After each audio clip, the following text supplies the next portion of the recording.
Capítulo 7. Varios nombres, un solo Dios.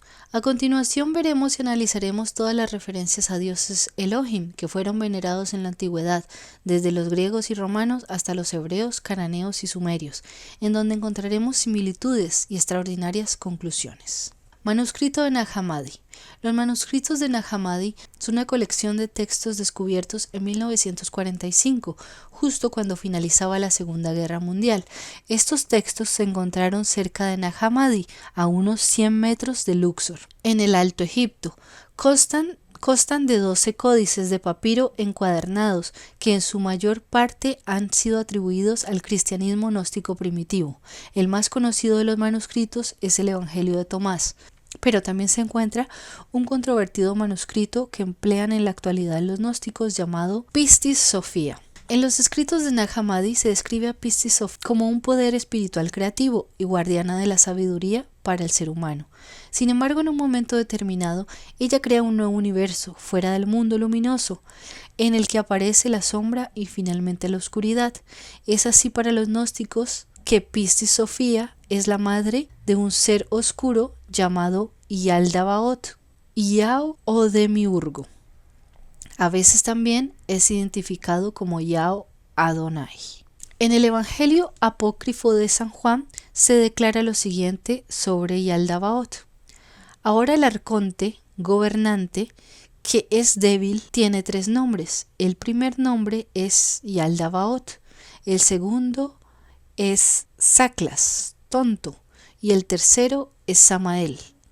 Y él es impío en su arrogancia propia, ya que dijo: yo soy Dios y no hay otro Dios más que yo. Yaldabaoth y Crono. Yaldabaoth ha sido también relacionado con el dios griego Crono, quien en la mitología griega fue el principal titán, descendiente divino de Gea, la tierra, y Urano, el cielo. Se dice que Crono derrocó a su padre Urano y gobernó la tierra hasta que fue derrotado por Zeus y encerrado en el Tártaro o infierno. Según los historiadores, cuando los helenos se encontraron con los fenicios y luego con los hebreos, identificaron al dios semítico El con Crono. El es una palabra semítica que se traduce como deidad, refiriéndose a la máxima deidad. Algunas veces, dependiendo del contexto, permanece sin traducción, quedando simplemente El para referirse al nombre propio de un dios. En la mitología cananea, perteneciente a Canaán, la tierra prometida de Abraham, el dios El era el nombre de la deidad principal y significaba padre de todos los dioses.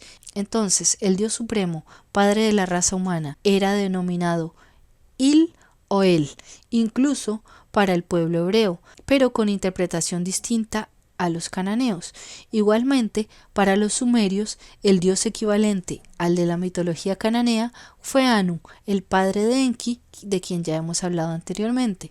Entonces, tenemos que El, Anu, Crono y Yaldabaoth hacen referencia al mismo Dios que suplantó al verdadero Dios y se declaró el mismo Dios Supremo. Ahora retomemos la historia del titán Crono. Se dice que su padre, el dios Urano, fue muy cruel con su esposa y sus hijos, los demás titanes, pues los mantuvo prisioneros en el cuerpo de su madre, Gea la tierra, encerrados en lo más profundo de la tierra para que no viesen la luz. Se menciona que Gea o Gaia sufrió dolores terribles como consecuencia de esto. Finalmente, con la ayuda de una hoz, Crono cortó a su padre y se hizo con el control del universo. Crono, creador del karma. Se suele representar a Crono con una hoz o una guadaña, como la del ángel de la muerte, instrumento que usó como arma para cortar y destronar a su padre Urano, el cielo. Debemos mencionar que el nombre Crono significa el cortador. El autor Michael Yanda plantea el origen de la palabra indoeuropea, el cortador, a partir de la raíz ker, que significa cortar, en griego motivado por la acción característica de Crono, de cortar el cielo o a una parte de Urano. Sin embargo, el origen de la raíz ker es la palabra kar y es una etimología indoiraní, de donde proviene la palabra karma. ¿Es acaso Crono responsable de crear el karma en la humanidad?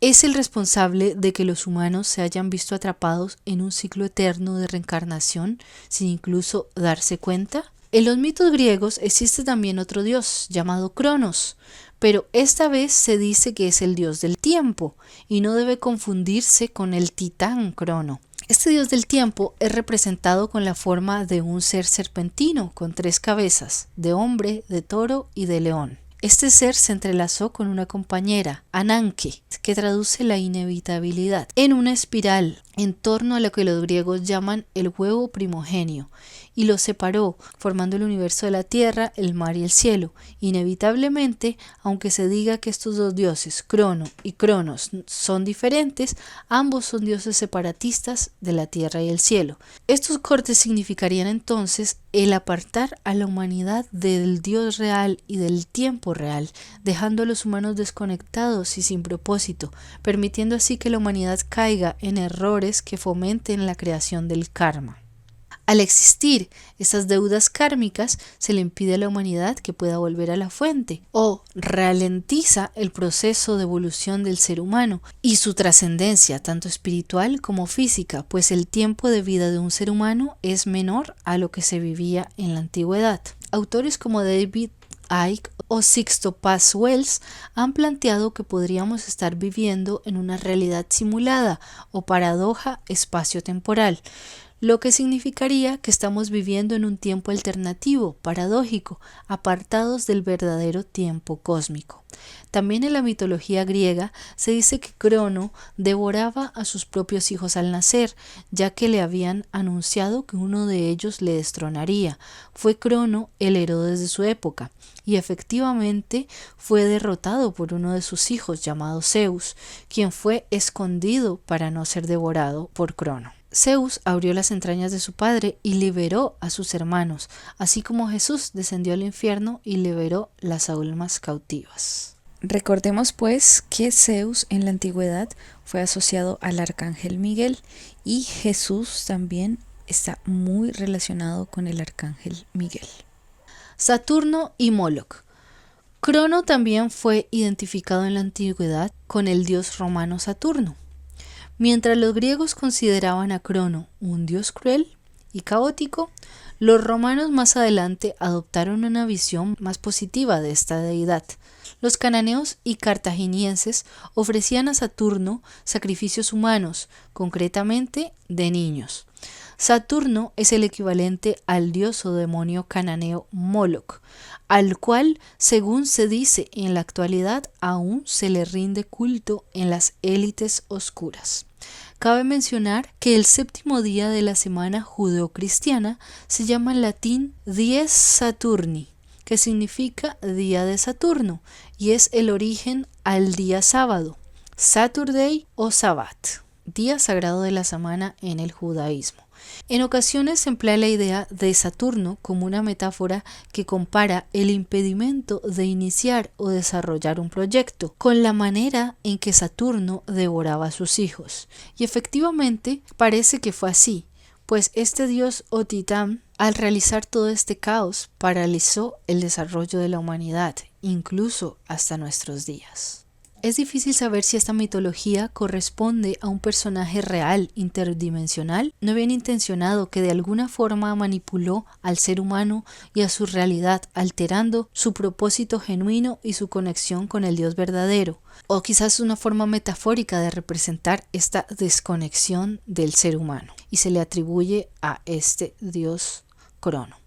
No obstante, nos da pistas para comprender que fuimos partícipes de una intervención que cambió nuestra realidad, condicionándonos a las limitaciones temporoespaciales que aún persisten actualmente. La molécula del olvido.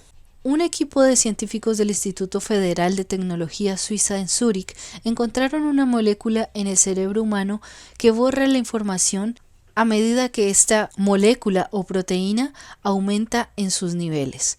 Esta molécula es la PP1 o proteína fosfatasa 1 y se le ha atribuido que podría ser la causante de la pérdida de memoria a medida que el ser humano envejece. Se cree que la PP1 podría volverse demasiado activa a medida que los humanos envejecen. Los científicos realizaron pruebas en ratones y aquellos que tenían menores niveles de esta proteína eran menos propensos a olvidar lo que habían aprendido. Pero cuando estos animales envejecían, el nivel de PP1 aumentaba. Entonces los científicos bloquearon la acción de la PP1 y los ratones recuperaron la memoria.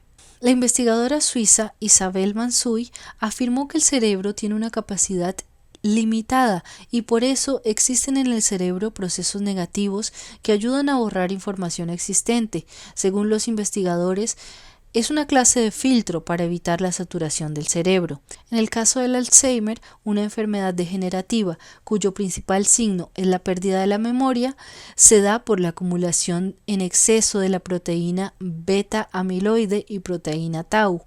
En distintas regiones del cerebro, estas proteínas son acumuladas, causando así en las personas que tienen esta enfermedad pérdidas de memoria, falta de juicio, impulsividad, dificultad para leer, escasa capacidad de atención, entre otros.